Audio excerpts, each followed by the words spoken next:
Well, hello there.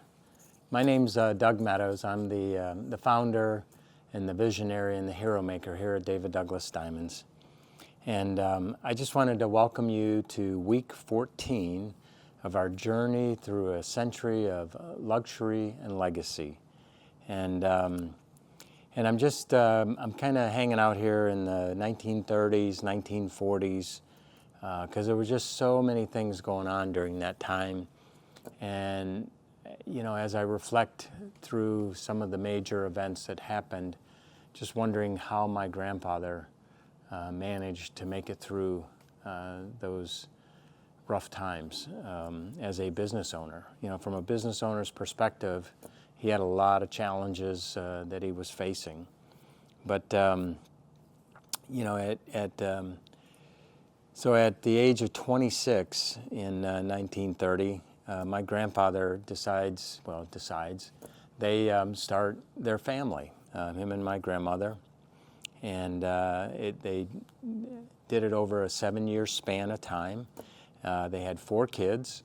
They had 3 boys and 1 girl. And so beginning in 1930, my Uncle Gene was born. Now, my Uncle Gene ended up becoming a partner with my dad, Glenn Meadows, and they became partners in taking over my grandfather's business in the late 50s, early 60s.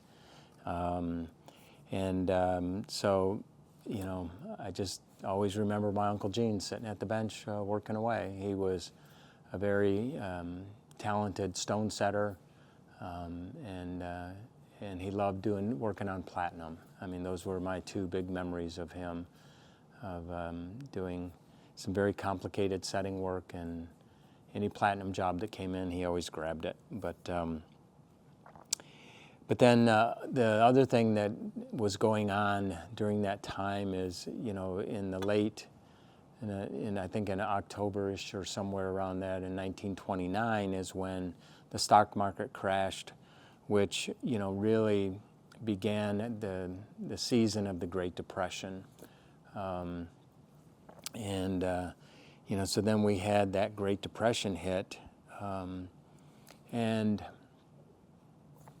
I can't even imagine, you know, going through that. I think over 25% of Americans were out of jobs, out of work, you know, you had the big call to go out west, young man, and you know, get work. You know, I think that was The Grapes of Wrath. I watched that movie because I'd really never watched it, and it was just interesting. Henry Fonda was the star of that show, and it was an interesting story of the Depression and the need for work and looking anywhere to get a job. But you know, all that said, you know, there was people that were struggling, and maybe they had some jewelry, and they probably just, you know, started selling what they could just to feed their family and take care of different things. And you know, just trying to think about my grandfather, and I really believe that that's when he transitioned from being a diamond setter. Not that he stopped setting diamonds, but as a main focus. When he first started in 1926, his main focus was diamond setting and manufacturing. But when tough times come, you know, people aren't buying jewelry. If they're doing anything with jewelry, they're fixing it. You know, my dad always told me, you know, when times are tough, the repair business is going to be strong. And when times are good, that's when your retail sales will be strong. And I've lived long enough to be able to experience exactly what he is speaking about or shared with me. But you know, so my grandfather went from doing the diamond setting and the manufacturing to more just spending time sitting at the bench doing the repair work. You know, probably reworking things, repurposing jewelry, doing different things like that. But then in 1931, my dad is born, Well, actually, both my mom and dad are born in 1931, and you know, I'm the youngest of 4 kids, but you know, that was their beginnings. Then my Aunt Phyllis comes on into the world in 1934. My Aunt Phyllis has never been married. She's still alive today. She's 90, whatever that would be, 92 or 93, 94, somewhere around there. And she was, you know, one of those fun aunts that would just take you and do different things with you. I went on a lot of vacations with my Aunt Phyllis, and it was just always a lot of fun. And then in 1937, my Uncle Art is born. Uncle Art is named after my grandfather, Arthur Meadows. And you know, it's funny, you know, I always thought when you named a child after your own name that you would do it for your first kid, but he waited till the last one to do it. I wish I knew the story of why he did that, but he did it. And Uncle Art, I've always known him to be living in Florida, and I don't know all the different things that he did, but he actually became a fireman, and so he would work 24 hours at the station, and then he had a jewelry store that, you know, so the hours of the jewelry store were, you know, based on his schedule, which was always changing.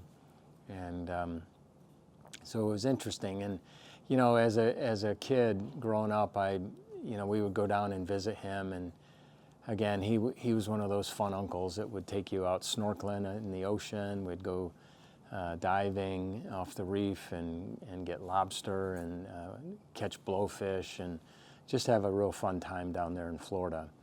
And so, I don't know, he just, a lot of fun memories with him. Sadly, he passed away a few years back. Of all the children that my grandfather had, the only one left standing currently is my Aunt Phyllis. She's up in Michigan still. But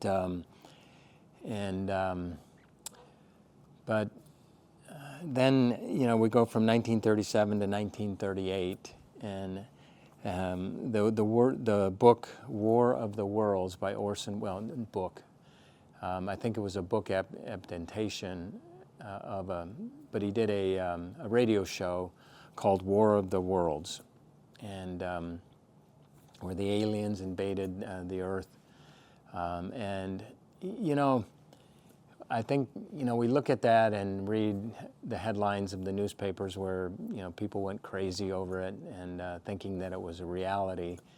But, you know, if you think back, all that was going on during that time, in a roundabout way, I could see how many people could be deceived. You know, you had the, almost like the lack of communication. Today we communicate around the world instantly, and but back then, you know, to get news of anything would take a while, and a lot of people, their first way of getting news was the radio, and so if you didn't catch that this was just a program, a show, and you tune into it in the middle of it, it sounded very convincing. I remember listening to it as a kid in elementary school and scaring me to death, you know, but it just was a fun little thing. But I don't know, you know, today we have our fake news that we can deal with, that you never know what you're reading or watching, is if it's reality or if it's AI, or, I mean, it's getting to the point that you don't know what to believe as truth anymore. But then, you know, the end of the Depression comes about in 1939, but it came at a cost. I mean, to come out of the Depression, we ended up having a World War II happening, which created jobs in a strange way. And You know, we as in America here, we tried to avoid getting involved in it, but sadly in 1941, it was almost we didn't have a choice. When Japan attacked Pearl Harbor, that you know, that was the straw that broke the camel's back, and that's when we entered the war in 1941. And so again, you know, constant turmoil in the world and in the U.S. for 20 years here, between a depression, between a world war, and you know, just so many things going on. But thankfully in 1945, the war came to an end. When I think of the jewelry industry, and you know, I just got back from Africa and spent some time in Sierra Leone looking at diamond production, spending a little bit of time with De Beers' office there in Kono in Sierra Leone. You know, back then, De Beers was a powerhouse. They controlled probably 80% of the world's diamond market production at the time. But during the Depression and during the war, there just wasn't much of a demand for a diamond. And it wasn't cultural mainstream just yet for it to be a requirement to get engaged. But it was gaining popularity back then. But you know, so De Beers, with the Depression or the slowdown in diamond sales, looked to an advertising agency to try to help them come up with a way to make diamonds relevant again in our culture and in our society. And they hired a company, and they penned 4 famous words that came out in 1947. Francis Gertie penned these words, and the words were, "A diamond is forever." And you know, it changed the industry. It changed the perception of diamonds, and they associated it with love and weddings and engagements, and you know, they hired movie stars to be draped in diamonds, and you know, the power of media is amazing. I mean, we have it today with social media. You know, just the influencers that are out there. I know my wife is heavily influenced on her purchases from the different things that she sees on Instagram or Pinterest or whatever. And so, you know, you take a marketing campaign of "A Diamond is Forever," it boosts De Beers' sales by 50%, which is crazy to think of that. And it today is still one of the most renowned slogans. Actually, De Beers just brought it back to market because now, as of today, De Beers doesn't have the control on the market like it used to. I think they're down to 25 or 30% of the world's diamond production, but you know, but they're still a strong player in the diamond industry. And you know, as I reflect back and think of all these different things, I'm just thankful that my grandfather had, for whatever reason, made it through all these challenges of this season of the 1930s and the 1940s that he went through. You know, even through that, he moved from the Metropolitan Building to the Michigan Theater Building.